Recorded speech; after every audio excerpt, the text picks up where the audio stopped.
ठीक है। तो देखो क्या चीज़ है कि जो हमारा यहाँ पर जो Hg बना है, क्लियर बात है ना, यहाँ पर जो Hg है ऑलरेडी इलेक्ट्रोड जो है वो Na के साथ रिएक्ट किया और किस में कन्वर्ट हो गया, NaHg में। क्लियर बात। अब इसी को बोलते हैं सोडियम एमेल्गम और ये चीज़ बहुत ही ज़्यादा स्टेबल होता है। अब सर यहाँ पर आप दो दो दो दो क्यों लिख दिए? अरे भाई इसलिए लिखे बिकॉज यहाँ पर 2 इलेक्ट्रॉन था, इसको 2 बनाना जरूरी था। अगर 2 नहीं बनाते तो फिर इलेक्ट्रॉन कहाँ कटता? तो हर चीज़ में ज़रा दिमाग नहीं लगाना है फालतू का। क्लियर बात है। तो यहाँ पर क्या लिख देंगे, sodium is highly soluble in Hg, जो कि स्टेबल बनाता है। अब ओवरऑल रिएक्शन अगर आपको लिखना हो, देखो सबसे पहले तो क्वेश्चन आएगा भाई कि बताओ एनोड प्रोडक्ट क्या है, तो आप लोग तुरंत बोल देंगे क्लोरीन गैस। अगर कोई पूछ देगा कि कैथोड प्रोडक्ट क्या है तो आप बोलेंगे सोडियम मेटल। अगर आपसे कोई पूछेगा ओवरऑल रिएक्शन क्या है तो आप लोग दोनों को जोड़ देंगे, इस रिएक्शन और इस रिएक्शन को जोड़ दो भाई लोग। तो यहां से क्या बन जाएगा, 2NaCl plus Na, sorry 2NaCl gives Cl2 plus 2Na। और आप लोग खुद से भी करके देख सकते हैं, ये तो बहुत बार किए हम लोग। क्लियर बात है ना। तो यहां तक हमारा हो गया aqueous NaCl with mercury as cathode. Clear बात है। बड़ा सिंपल लग रहा होगा, अब चीजें आप लोग को क्या यूज टू हो रही होगी। आप लोग सब देखो जहां से हम पढ़ाए थे ना बिल्कुल शुरू से एकदम कि कॉन्सेंट्रेटेड फॉर्म में लिए ये वो लिए, ठीक है ना, वहां से एक बार आप फिर से सारे रिएक्शंस को लिख के देखो, आपको लगेगा कि भाई हलवा था। पहला बार कोई भी चीज थोड़ा टफ लगता है बट हलवा है। ओके। तो अब हलवा में हम लोग आगे बढ़ते हैं एंड ये एक और स्पेशल केस है जिसको हम लोग माहौल बनाते हैं, which is aqueous NaCl with active electrode, जैसे कि सिल्वर। Ag मतलब कि सिल्वर। और याद करने का तरीका भी बताए थे ना। देखो Ag थोड़ा सा क्या है कि अब कोई बोलता है मान लेते Ag है ना, हमारे तो कोई हस्बैंड बोला Ag, थोड़ा सा क्या है कि थोड़ा सा नहीं लगता गांव देहात जैसा Ag, तो गांव देहात जैसा लगता है इसलिए सिल्वर। क्लियर बात है। अब कोई बोलेगा AU, तो ये थोड़ा सा कोठी बंगले वाला, थोड़ा सा अमीरी वाला लगा ना, तो उस समय गोल्ड है ना, अमीर लोग ज़्यादा गोल्ड ही नहीं यूज करते। AG बोले तो थोड़ा देहाती लगा तो इसलिए सिल्वर, और AU थोड़ा सा क्या कोठी बंगले वाला लगा इसलिए गोल्ड। तो याद रखना है इसको, ठीक है। चलो हमको तो ऐसे याद है, आप लोग देख लेना भाई। अब देखो यहाँ पर जो केस बना है, फिर से अगेन हम लोग NaCl लिया। आप NaCl की जगह MgBr2 भी ले सकते हैं, AlCl3 भी ले सकते हैं, आप लोग AlBr3 भी ले सकते हैं, आपकी मन।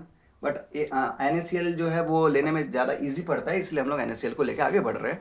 जहाँ पर हम लोग एक्टिव इलेक्ट्रोड कौन सा लिए भाई, सिल्वर लिए। क्लियर बात। तो ये जो है ना, यहाँ पर एक्वस नहीं भी लिखते कोई मतलब नहीं था एक्वस का, क्योंकि ये सब चीज़ के लिए वैलिड है।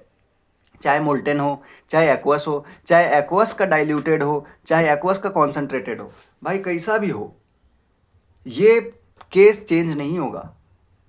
ठीक है ना, चाहे हम मोल्टेन भी लेते चाहे कुछ लेते, मामला सेम रहता। देखो क्या होने वाला है, याद करो पहला लेक्चर, मतलब कि जब हम लोग इलेक्ट्रोलिसिस पढ़ रहे थे, इलेक्ट्रोलाइटिक सेल का पहला लेक्चर, उसमें हम लोग देखे थे कि यहाँ पर हमारा एनोड होता है, यहाँ पर हमारा कैथोड होता है, मजा आ रहा था, ठीक है। इधर प्लस होता है, इधर माइनस होता है, ये पूरा पॉजिटिव होता है, ये थोड़ा पूरा निगेटिव होता है। बस लोन से एक डिफरेंस था यहाँ पर कि यहाँ पर निगेटिव नहीं होता, यहाँ पर पॉजिटिव होता, बाकी चीज़ें सेम थी। लेफ्ट साइड में ऑक्सीडेशन एनोड था, ठीक है ना, बस ये अब यहाँ पर पॉजिटिव है। क्लियर बात। इस बार जो दोनों इलेक्ट्रोड लिए वो हम लोग एक्टिव मेटल का लिए, एक्टिव इलेक्ट्रोड का लिए, which is Ag, that is silver. हो गया ना। अब देखो एट एनोड, अब हमारा एनोड तो एक्टिव है ना भाई, एक्टिव है मतलब कि तहलका मचाएगा। तो बिल्कुल गौर करना कि यहां पर हमारे पास NaCl था, आप लोग गौर करना कि यहां पर जो था हमारे पास NaCl था, तो Na प्लस और Cl माइनस। क्लियर बात। अब हम लोग एक्वस केस लिए, क्यों? बिकॉज मोल्टेन में वो चीज ज्यादा इजी हो जाता, तो आपको उतना अच्छे से समझ में आ तो जाता, लेकिन एक्वस देख के फिर आप पगलाने लगते, इसलिए हम लोग डायरेक्ट एक्वस केस ही लिए। तो ऑब्वियस बात है कि इसके अंदर पानी भी तो होगा ना, मतलब कि एनोड पे होता है ऑक्सीडेशन, तो Cl माइनस हुआ, एक एक हमारा OH माइनस हुआ, और एक अब Ag भी आने लगेगा, बिकॉज ये अब आराम से नहीं बैठेगा, ये एक्टिव है, तो Ag भी आ गया। अब आपको तीनों में चेक करना है कि सबसे, बताओ जी यहां पर क्या होने वाला है, ऑक्सीडेशन होने वाला है ना। ऑक्सीडेशन होने के लिए आपको सबसे ऊपर देखना होगा कि सबसे नीचे देखना होगा, सोच के बताओ। सबसे ऊपर देखना होगा कि तीनों में सबसे ऊपर कौन है, जो सबसे ऊपर रहेगा उसी का ऑक्सीडेशन होगा। तो देखो सबसे ऊपर कौन है भाई, क्लोरीन नीचे, OH माइनस नीचे, Ag ऊपर। तो Ag ऊपर, तो Ag का क्या हो गया, ऑक्सीडेशन हो गया। तो Ag क्या किया, एक इलेक्ट्रॉन को छोड़ दिया और Ag प्लस में कन्वर्ट हो गया। अब देखो ये जो एनोड पे ही ना ऑक्सीडेशन हुआ, तो ये Ag टूट टूट के Ag प्लस यहां पर सॉल्यूशन में गिरने लगा। ध्यान देना इस बात को, गिरने लगा वो। क्लियर है? अच्छा जी, कैथोड में क्या होता है? कैथोड में सर तो रिडक्शन होता है सर। रिडक्शन के लिए कौन कौन सा माहौल है अपने पास? Na+ और H+ है। क्या Ag+ भी है? बिल्कुल सही बात है कि Ag+ भी तो है अब सॉल्यूशन में। तो अब जो कैथोड पे चीजें होंगी उसमें Na+ भी होगा, H+ भी होगा, Ag+ भी होगा।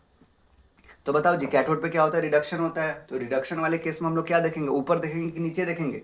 तो आंसर इसके हम लोग सबसे नीचे देखेंगे कि सबसे नीचे कौन है। जो सबसे नीचे रहेगा उसी का रिडक्शन होगा। तो सबसे नीचे देख लो कौन है? H यहाँ है, सोडियम यहाँ है, Ag यहाँ है। अगेन Ag सबसे नीचे है, तो Ag+ क्या करेगा? एक इलेक्ट्रॉन लेगा और Ag में कन्वर्ट कर देगा। तो आपको यही बात को समझना था, इसलिए हम लोग लिए हैं एक्वस NaCl का केस विद, ठीक है ना, इसलिए हम लोग ये केस को लिए हैं। अब आगे एक चीज आप लोग देख ले बिल्कुल ध्यान से। देखो अब हो क्या रहा है ना कि यहाँ से चीजें टूट टूट के गिर रही है, तो ये तो पतला होगा, एनोड तो पतला होते जाएगा। और ये चीज देखो मिल मिल के आके देखो Ag+ क्या था? ये एक इलेक्ट्रॉन लेके इसमें कन्वर्ट हो जा रहा था Ag में, तो ये पतला होते जाएगा, ये मोटा होते जाएगा। तो क्या बोल सकते हैं कि एनोड धीरे धीरे, एनोड का वेट कम होते जाएगा, कैथोड का वेट धीरे धीरे बढ़ते जाएगा। हाँ जी।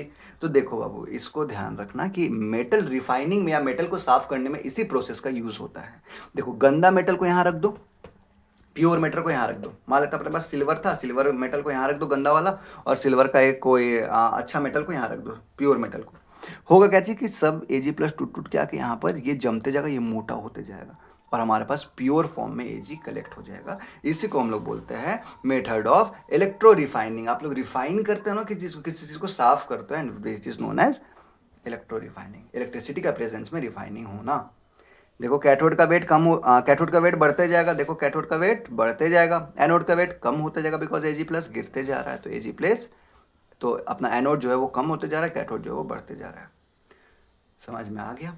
तो इसी तरह हमारे इलेक्ट्रोलिसिस का पार्ट पूरा कंप्लीट हो गया। हम लोग अगले क्लास में फैराडे लॉ पे घुसेंगे, एंड बिल्कुल पढ़ते रहे, मजा करते रहे, ठीक है ना? जो भी डाउट होगा बिल्कुल पूछे, बिकॉज हम हमेशा ट्राई करते हैं कि आंसर दे ही दे, किसी भी तरह का डाउट हो तो, ठीक है ना?